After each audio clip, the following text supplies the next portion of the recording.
tous ceux qui s'attachent aux œuvres de la loi sont sous la malédiction. Shalom, frères et sœurs dans le Seigneur. J'espère que tu vas bien. Je vais aussi bien.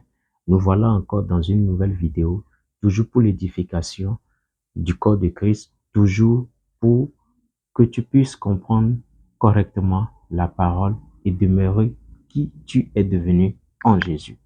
Ce matin, nous allons lire ensemble Galates chapitre 3, verset 10, qui dit « Car tous ceux qui s'attachent aux œuvres de la loi sont sous la malédiction, car il est écrit, maudit est quiconque n'observe pas tout ce qui est écrit dans le livre de la loi et ne les met pas en pratique. »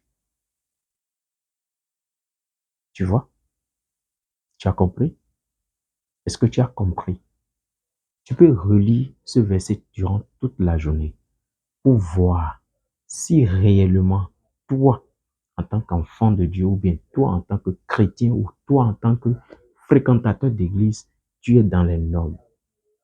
Tous ceux qui s'attachent aux œuvres de la loi sont sous la malédiction.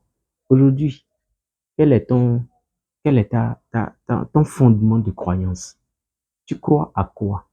Es-tu devenu réellement un enfant de Dieu? Ou est-ce que tu fais partie des chrétiens en quelque sorte, des chrétiens?